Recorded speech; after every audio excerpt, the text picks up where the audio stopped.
How's it going, everybody? RazingHel here, and today we're going to be talking about some very generalized roles in Stronghold Kingdoms.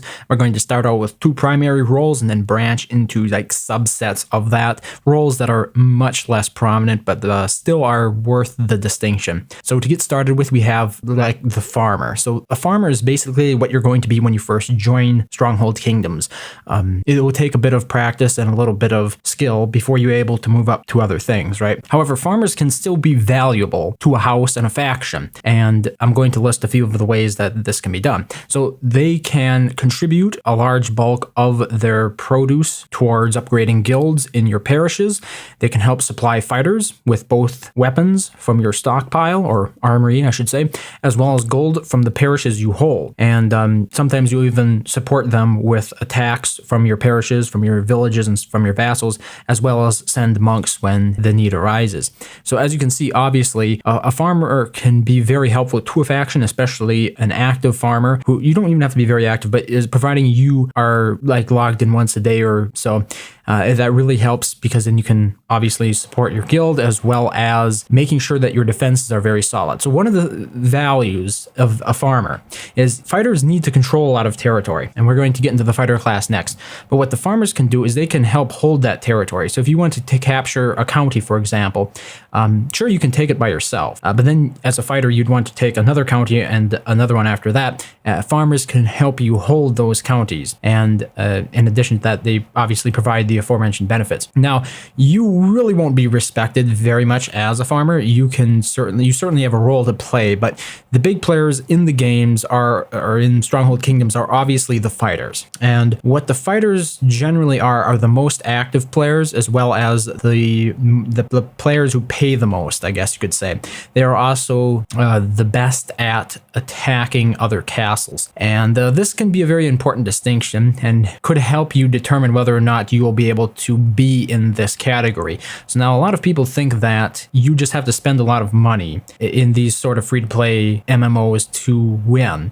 That's really not true as a fighter. Yes, cards are going to help you tremendously, but the most important thing is your time. Even the best fighter is useless if they can't be online to attack. So if you're planning on moving up the ranks from farmer to fighter, you're going to need to invest a fair amount of time into the game. It helps if you can have the game running in a second monitor or just in the background on your computer, because you will want to be on call pretty much throughout the day, as well as you have the ability to launch attacks when needed, obviously. Like I said before, fighters do usually make use of a large amount of cards, but this can vary, and you can be effective if you have enough other players supplying you, even if you, well, obviously you're going to need some speed cards and stuff, but you don't necessarily need to spend a lot if you have the resources, if you have people in your faction helping you fight, right? I've known a few amount of fighters who are actually not very well off themselves, who got other people as well to buy them cards and crowns, basically, so that they could be good fighters, right? So just because this is the thing we always run into, right, with free-to-play games. Just because you don't have a lot of money doesn't mean that you're going to necessarily be held back. It's just you should be aware that to be a fighter, you're going to also need to be able to play cards as well as spend a fair amount of time on the game, more than the average player. But the fighters are the most respected players. Now, some of the things you're obviously going to be doing as a fighter is capturing other castles. So you're going to be timing attacks on them. You're going to actually be sending the capture attacks. You're going to want to hold a lot of territory. Usually good fighters will only have one village per parish. They want to control as many parishes as possible. That allows them to control more counties and allows the house to take over more land. And then, of course, you can have the farmers that come along, and they'll provide the support as well as the political capital needed to secure those counties. Obviously, you will want to be a lot more flexible. You don't want to be tied down in one spot as a fighter, whereas a farmer can be a lot less mobile and get away with it. One of the downsides, of course, to being a fighter is, since this takes a good deal of time as well as a good deal of money sometimes, it can be a little bit draining. Burnout is a very real thing when it comes to fighters. There are ones that can most certainly overcome that, but you have to think about whether or not this would be something that suits you, because these can be high stress situations. That was one of the reasons why I never really was a fighter, is because I couldn't deal with the stress of it. You have to be on call a lot, and that means that for a game it's hard to justify sometimes, but if you can handle that, being a fighter fighter is like one of the most respected positions in the game. And if you are a fighter, you pretty much have the world for the taking, providing you can negotiate as well, because diplomacy, as I've said before, plays a fairly big role in Stronghold Kingdoms. So next we're going to be talking about subcategories. So we basically had the farmer category and then the fighter category. Those are the two primary ones, but there are subsets to each. So in the fighter category, for one thing, we have the rogue. What a rogue usually is somebody who is a very experienced fighter who has decided to quit the game, and in the process they decide to go out in a blaze of glory. They generally drop their house colors so that way they don't bring any consequences on their house, and then they start attacking players who perhaps wronged them, and a lot of players who haven't at all. So there was really no way of negotiating with a rogue player, because obviously they have nothing to lose and everything to gain. They are very skilled usually when it comes to fighting. They have a very firm grasp of how to fight and how to attack castles, how to utilize timed attacks, all that kind of stuff. And in general, you can't negotiate with them. So rogues can be very dangerous, especially to farmers, because farmers are not skilled at dealing with other players one-on-one. Farmers in general will have their house fight and protect them in return for them contributing to the house effort or the faction effort, as it might be. So a rogue can be especially devastating to an individual player that gets targeted. Obviously, though, since they'll have a house on their side, the entire house will try to purge the area of the rogue. But rogues excel in being very mobile. They're able to jump from village to village, from parish to parish quite easily. They can easily take over a county while you're sleeping. So rogues are definitely one of the things that you have to be especially aware of, and especially in older worlds when more players are starting to quit. I've seen this pop up quite a few times.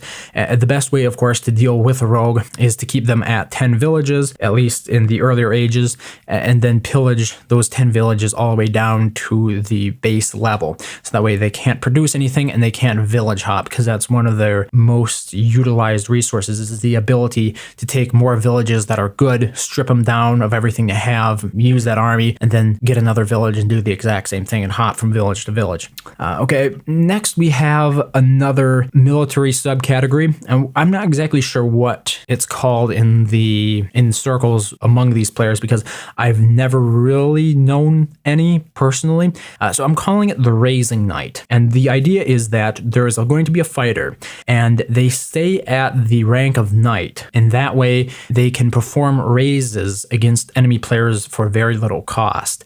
Because obviously, if you're a knight attacking a prince, for example, the cost to raise them is going to be significantly less, and this can save the house and the faction a lot of honor in the long run. Obviously, being a knight means that you're limited to 3 villages, but these raising knights are generally very good or very skilled at attacking, and they'll have their house or faction back them up, and they just send the capture or raise attack. They don't actually send the supporting attacks that actually break open the castle. One of the problems with this is that the ability to be a raising knight has sort of been removed in the era worlds. So basically, moving forward from here, I don't believe Firefly intends to release anything but era worlds. So it's likely that the raising knight's going to sort of fade away into obscurity. Obviously, this is a role you can still play, but it is most effective at the start of the game before a lot of players have amassed a lot of honor. So unfortunately, this is a little bit of a dying subcategory, but I think it is worth noting because those have been a rather significant, those players have had a significant impact on the worlds that I've been a part of. Unfortunately, like I said before, I've never been personally affiliated with any of them, so I really don't know what they called themselves. Okay, next we're going to be moving into a farming subcategory. So I'm going to mention the monker. Now, this has always been a very weak category, very loosely defined, but it is certainly possible that in the early parts of the game, you could focus almost exclusively on theology. Once again, this is one of those things that have been depreciated in era worlds in an attempt to make monks a little bit less overpowered. But what a monker would basically do is they'd specialize in theology, and this would give them the ability to send out monks to vote faction and potentially house members into office, as well as provide interdiction, perhaps excommunication, and even the occasional healing of disease. Although in general, disease in earlier parts of the game is much more valued because there are quests to complete for it. But that gives you a bit of an idea. But again, this is one of those roles that that has been depreciated in era worlds because the requirements to be a monker, it's simply not possible at such a low rank. But obviously, as you move up through the ranks, you could potentially specialize in generating as many faith points as possible. The thing is, there are just a lot of other players that specialize in that as a matter of course, because faith points are very important. So the distinction would be pretty vague at best, I think, and non-existent at worst as you progress further into that world, as the world develops further. The last one we're going to be talking about here are the House Marshals. So now, House Marshals are very interesting because they can come in all shapes and sizes, although most frequently they are themselves past warriors. And I say past because the duties of a House Marshal make it a little bit more difficult to be a very active warrior. Obviously, there are plenty of House Marshals who are also warriors, but it is difficult to be as effective at both of them at the same time.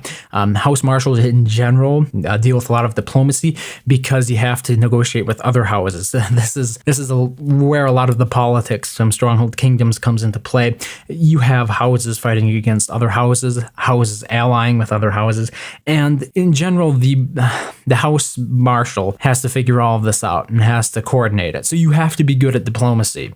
Alternatively, though, you can get into this position simply by being a good fighter, although you might not last as long if you have a quick temper, let's say, and you annoy other houses, right? So much like in the real world, it helps to be a bit of a diplomat in this position. Now, there are a lot of fighters, I guess you could say, that sort of retire to this position or sort of graduate to this position because you, as a fighter, have a lot of experience in terms of coordinating this stuff, and you would be much more suited towards actually commanding a war on that front. Unfortunately, being a House Marshal as a fighter is something that I'm not familiar with. I've never been a good fighter in Stronghold Kingdoms. My specialty is generally being in the support class, in other words, being a farmer, and therefore I'm sure there are people much more skilled than I am who could comment on the exact or the specifics of what it's like to be a House Marshal while at the same time being in charge of the war effort, strategizing and stuff like that. So I'm not going to elaborate much more on this category, and I'm sure there will be others perhaps in the comment section below who have played in this kind of role and who know a lot more than me about it. But one of the things I just wanted to point out is that being a House Marshal does not require you necessarily to invest a whole lot of money in the game. You don't have to be a fighter. You have to be good at communicating. So there are people who can move up the ranks simply by being active and being an effective communicator, skilled at diplomacy, basically. Communication is, of course, very valuable in the game as it is in the real world. And if you're good at communicating, you might be a House Marshal, you might be an officer who does the majority of the recruitment work, the diplomacy, etc., because the officers do support the Marshal. And if your Marshal is busy with something else, oftentimes the tasks will be dictated towards the officers. One very common task for an officer is to be a recruitment officer. So if new players are interested in applying to the faction, obviously they go and contact this recruitment officer, and that recruitment officer puts them through their paces. But that is basically what I categorized in the game, different roles that players play. I think I did as good a job as I could in terms of breaking this down. I hope you found this valuable. If you are yourself an experienced player, let me know what you think about this categorization of it. I know there are a lot of players out there who are much more experienced than I am, but this is just what I have observed from my time playing the game since about October of 2011, I believe. So I've been around for a while, obviously not as active as I used to be, but I think I've pretty much nailed the main categories. If anything obvious is missing, please do let me know. And otherwise, I'll just thank you very much for watching. Hope it was helpful, and I hope to see you next time.